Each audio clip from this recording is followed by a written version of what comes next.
ഇനി നിലമ്പൂരിൽ സ്വർണം വാങ്ങാം ഹോൾസെയിൽ വിലയിൽ. വരുന്നു ഹയ ഗോൾഡൻ ഡയമണ്ട്സിന്റെ മൂന്നാമത് ഷോറൂം നിലമ്പൂർ വടപുറത്ത്.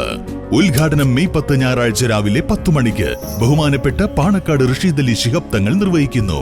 വിശിഷ്ടാതിഥിയായി പ്രശസ്ത പിന്നണി ഗായകൻ ഹനാൻ ഷായും എത്തുന്നു. ഏവർക്കും സ്വാഗതം. നിലമ്പൂർ പാത്തിപ്പാറ ആലുങ്കലിൽ വാട്ടർ അതോറിറ്റിയുടെ പൈപ്പ് പൊട്ടി കുടിവെള്ളം പാഴാകുന്നു. പരാതി പറഞ്ഞിട്ടും തിരിഞ്ഞു നോക്കാതെ വാട്ടർ അതോറിറ്റി അധികൃതർ. ആലുങ്കൽ കൊട്ടേക്കാടൻ സൈദലവി, സജ്ന, അയ്യൂബ്, ഷൌക്കത്ത് എന്നിവരുടെ വീടുകളിലേക്ക് കുടിവെള്ളം എത്തുന്ന പൈപ്പാണ് പൊട്ടി കഴിഞ്ഞ 10 ദിവസത്തോളമായി കുടിവെള്ളം പാഴാകുന്നത്. പൈപ്പ് പൊട്ടിയതോടെ മറ്റുള്ളവരുടെ ടാങ്കുകളിലേക്കും വെള്ളം കയറാത്ത അവസ്ഥയുണ്ടെന്ന് പ്രദേശവാസികൾ പറയുന്നു. 13-ാം വാർഡ് നിലമ്പൂർ മുനിസിപ്പാലിറ്റിയിൽ 13-ാം വാർഡിൽ ആലിങ്കൽ എന്ന സ്ഥലത്ത് വാട്ടർ അതോറിറ്റിയുടെ പൈപ്പ് പൊട്ടി വെള്ളം പോലെ തുടങ്ങിയിട്ട് 10 ദിവസത്തിലേറെയായി.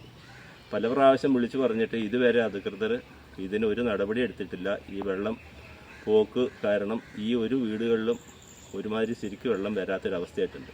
വെള്ളത്തിന് ഫോഴ്സില്ല, അതുകൊണ്ട് വെള്ളം കിട്ടുന്നില്ല. ഈ പരാതി അവർ സ്വീകരിച്ചിട്ട് ഇത് എത്രയും പെട്ടെന്ന് ശരിയാക്കി തരാൻ വേണ്ട നടപടികൾ സ്വീകരിക്കണമെന്നും കൂടി ഈ അവസരത്തിൽ പറയുകയാണ്. ഈ പോകുന്ന വെള്ളത്തിനൊക്കെ ഈ വെള്ളം ഇല്ലാത്ത സമയത്ത് എന്തെല്ലാം പ്രയാസങ്ങൾ അനുഭവിച്ചിട്ടാണ് വരുന്നത്.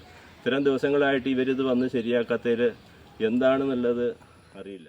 ഒരു 10 ദിവസമായി ഇത് വെള്ളം പൊട്ടി വലിച്ചിട്ട് ഇതിലേറെ ഫോഴ്സിലാണ് ഈ വെള്ളം പോണത്. അത് മറ്റുള്ള വീടുകൾക്ക് പോകുന്ന ടാങ്കിലേക്ക് കയറുന്നില്ല. കാരണം എന്താ വെച്ചാൽ ഈ വെള്ളം മുഴുവൻ ഇവിടെ ലാപ്സായി പോവുകയാണ്. വാട്ടർ അതോറിറ്റി അധികൃതർ മനസ്സ് വെച്ചാൽ മണിക്കൂറുകൾക്കുള്ളിൽ പരിഹരിക്കാവുന്ന പ്രശ്നമാണ് പരിഹാരമില്ലാതെ തുടരുന്നത്. വേനലിൽ നഗരസഭയുടെ പല ഭാഗങ്ങളിലും കുടിവെള്ളക്ഷാമം നിലനിൽക്കുമ്പോഴാണ് വാട്ടർ അതോറിറ്റിയുടെ പൈപ്പ് പൊട്ടി കുടിവെള്ളം പാഴാകുന്നത്.